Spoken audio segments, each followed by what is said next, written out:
பேரவைத் தலைவர் அவர்களே, இல்லை ஒன்று படிச்சிடுறேன்.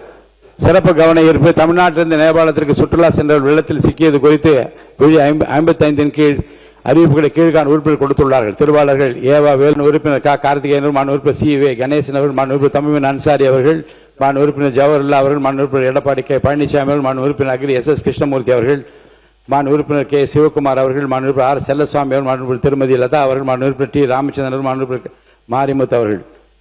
இப்பொருள் குறித்து கட்சிக்கு ஒருவர் என சுருக்கமாக அரசின் கவனத்தை ஈர்த்து அமர்வது என்று கேட்டுக்கொள்கிறேன். மாண்பு எதிர்க்கட்சி தலைவர் அவர்கள். மாண்பு பேரவைத் தலைவர் அவர்களே, நேபாள் நாட்டுடைய ராசுவா பகுதியில் நேற்றைய தினம் மிகப்பெரிய ஒரு வெள்ளப்பெருக்கு ஏற்பட்டிருக்கிறது. கிட்டத்தட்ட 160 பேர் உயிரிழந்திருக்கிறாங்கன்னு செய்திகள் வந்து கொண்டிருக்கிறது. அங்கே 750 பேரை காணவில்லை என்றும் செய்திகள் வருகிறது. சுற்றுலா சென்ற கிட்டத்தட்ட 110 இந்தியர்கள் அங்கே பேரிடரில் சிக்கியிருக்கிறாங்க.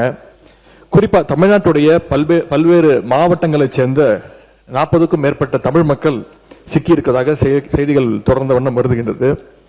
நேபாள் சென்ற குடும்ப உறுப்பினர்களை தொடர்பு கொள்ள முடியலன்னு இங்க இருக்கக்கூடிய அவங்களுடைய குடும்பத்தினர் மிகுந்த பதட்டத்திலையும் அச்சத்திலையும் இருக்கிறாங்க.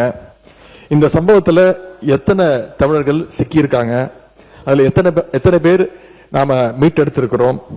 தமிழ்நாடு அரசு சார்பாக நேற்று ஒரு உதவி எண், அவசர உதவி எண் ஹெல்ப்லைன் நம்பரும் நீங்க கொடுத்திருக்கிறீங்க. அரசு அறிவிச்ச அந்த ஹெல்ப்லைன் நம்பர்களுக்கு இதுவரைக்கும் எத்தனை அழைப்புகள் வந்திருக்கிறது, அந்த அழைப்புகள் தொடர்பாக என்ன மேல் நடவடிக்கைகள் எடுக்கப்பட்டிருக்கிறது.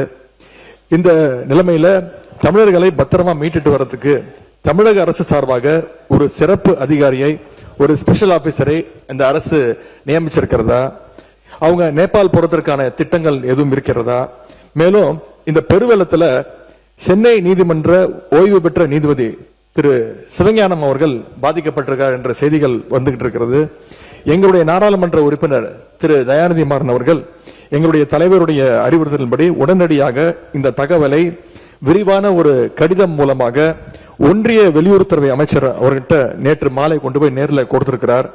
இந்த இக்கட்டான நேரத்தில் பாதிக்கப்பட்ட குடும்பத்திற்கு நாம் அனைவரும் பாதுகாப்பாகவும் உறுதுணையாகவும் இருக்க வேண்டும் என்று கேட்டுக்கொண்டு இந்த சம்பவம் தொடர்பாக அரசு உரிய விளக்கம் அளிக்குமாறு நான் கேட்டுக்கொள்கின்றேன்.